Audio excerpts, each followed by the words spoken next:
Hi guys, welcome to my channel. I am the Demigodest and I am going to be talking about what is your inner child. Okay, for some of you that is new to my channel, please make sure you subscribe so you never miss a video from me, as I do drop multiple times a week. All right, now your inner child is essentially you when you were a child. Literally, it is the inside of you, right? It's those childhood moments, it's those childhood memories, it's who you were as a kid. Okay, so that is your inner child. It also is, like your childlike aspect of yourself, things that relate or pull back into your childhood. Okay.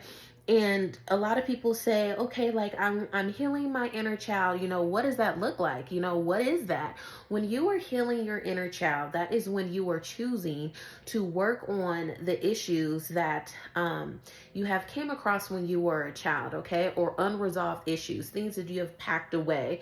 It may be, those things. It may be you have to unpack those, meaning through meditation, through a spiritual practitioner, maybe through a guided trance, so you could recover some of those things that is alienating you or is creating stagnant energy or is putting you in situations that is trying to steer you in the way or the manner of which you really should be focusing on in order to heal and overcome what it is that is preventing you as an adult to fully step into your true power and what is important and what is essential for you. So that is essentially what is inner child healing, and it takes time. It's not going to be something that happens overnight. You may could do it by yourself. You may, again, as I mentioned before, get a spiritual practitioner. I would really strongly recommend, just based on just your background, your beliefs. It may be you may have to do a combination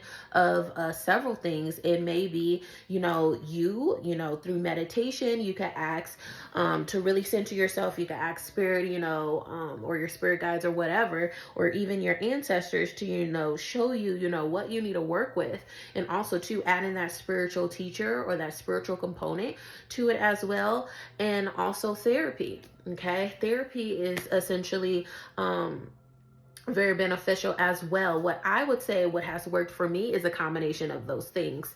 It wasn't just one or the other, but again, do what fits for you. And if you are going to choose the route of incorporating a spiritual teacher or a practitioner, and even a therapist or even a psychiatrist, right? You want to be very mindful who you're picking, because these are people you are essentially entering into those very vulnerable and fragile states that you are trying to unpack, that you're trying to improve, that you're trying to shed light on, right?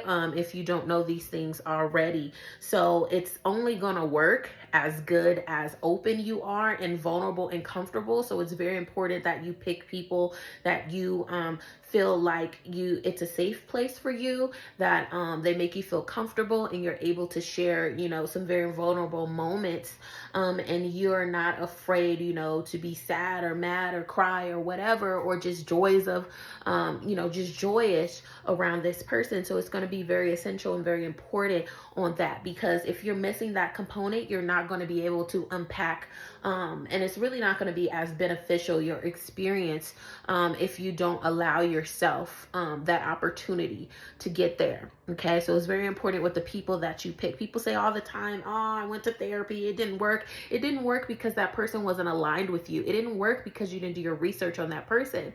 You probably needed a therapist that specialized in trauma, but instead you went to a therapist that just focused literally on cognitive approach. Okay, when maybe you needed a psychiatrist, you needed to add medication aspect onto your services or whatever. Okay, so take some accountability on that. I can't stress that enough. I tell people all the time, therapy is wonderful, but it doesn't work for everyone. You really have to be free and vulnerable when it comes to that.